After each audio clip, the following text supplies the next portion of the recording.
ஜனவரி எண்டில் 2 நாளில் 1 gram silver 360 ரூபாயிலேருந்து 220 ரூபாய்க்கு கிராஷ் ஆயிருக்கு. இது 39% கிராஷ் ஒரே நாளில். இது பார்த்தீங்கன்னா panic selling, leverage unwinding and sudden sentiment ஷிஃப்டோட ரிசல்ட். நிறைய ட்ரேடர்ஸ் சில்வர் மேலே ஏறிட்டே இருக்குங்கிறதுக்காக லாங் பொசிஷன்ஸில் இருந்தாங்க. மார்க்கெட் டர்ன் ஆன உடனே டக்குன்னு மல்டிபிள் ஸ்டாப் லாஸஸ் ஹிட். அதனால ஃபோர்ஸ்டு செல்லிங், அதனால இன்னுமே பெரிய ஃபால். இதை பிரேக் டவுன் பண்ணலாம் வாங்க. சில்வர் ஜென்ரலாகவே பார்த்தீங்கன்னா ஒரு வாலடைல் மெட்டல். இது ஒரு நாள் ராக்கெட் மாதிரி மேலே போகும், அடுத்த நாள் ஸ்ட்ரெயிட்டாக இறங்கி கிராஷும் ஆகும்.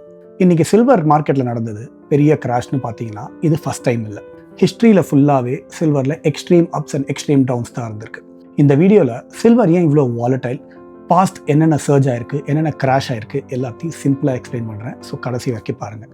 பில்லால் அஜித் சொல்கிற மாதிரி சரித்திரத்தை கொஞ்சம் திருப்பி பார்த்தோம் அப்படின்னா 1980லேயே ஹண்ட் பிரதர்ஸ் சில்வரை கார்னர் பண்ண ட்ரை பண்ணாங்க. இதனால் ப்ரைஸஸ் செமையாக ஸ்கை ராக்கெட் ஆச்சு.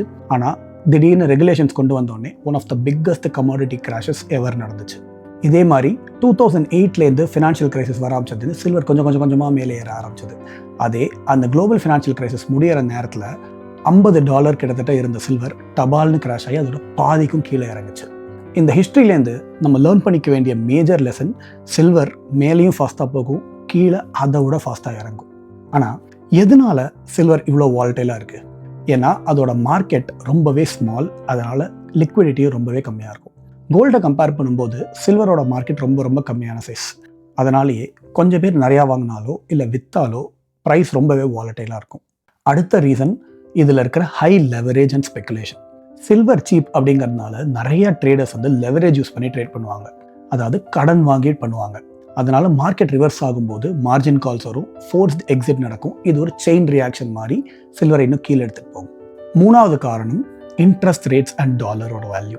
சில்வர் பெருசாக இன்ட்ரெஸ்ட் கொடுக்காத அசெட். அதனால ரேட்ஸ் ஹையாக இருக்கும்போது டாலர் ரொம்ப ஸ்ட்ராங் ஆச்சுன்னா சில்வரோட அட்ராக்டிவ்னஸ் இறங்க ஆரம்பிச்சிடும். இதனாலேயுமே செல் ஆஃப் ஆக ஆரம்பிச்சிடும். கடைசி ரீசன் இதில் இருக்கிற டியூவல் நேச்சர். சில்வர் ஒரு ப்ரெஷியஸ் மெட்டலும் தான், அதே மாதிரி இண்டஸ்ட்ரியல் மெட்டல் ஆல்சோ. இதனால இதில் பயம் இருந்துச்சுன்னா இன்வெஸ்டர்ஸ் சில்வர் வாங்குவாங்க. ஆனால் எக்கானமி ஸ்லோ ஆச்சுன்னா இண்டஸ்ட்ரியல் டிமாண்ட் கம்மியாகும், அதனால் ப்ரைஸஸும் கீழே இறங்கும். இதுலேருந்து நம்ம என்ன புரிஞ்சுக்கலாம்? நீங்கள் சில்வர் ஒரு சேஃப் ஹெவன் அப்படின்னு நினச்சிங்கன்னா உங்களுக்கு எக்கச்சக்கமான சர்ப்ரைசஸ் அதோட ஜேர்னியில் கிடைக்கும். சில்வரில் நல்ல ஆப்பர்ச்சுனிட்டி இருக்கா அப்படின்னு கேட்டிங்கன்னா கண்டிப்பாக இருக்குது. அதே நேரத்தில் அதோட ரிஸ்க்குமே ரொம்பவே எக்ஸ்ட்ரீமாக இருக்குது. ஒரே நாளில் அதோட ப்ரைஸஸ் 25-30% கூட கிராஷ் ஆகிறதுக்கான வாய்ப்புகள் நிறையா இருக்குது. இந்த மாதிரி இன்னும் நிறைய மார்க்கெட் பிரேக் டவுன்ஸ் வேணும்னா மறக்காம சேனலுக்கு சப்ஸ்கிரைப் பண்ணிடுங்க.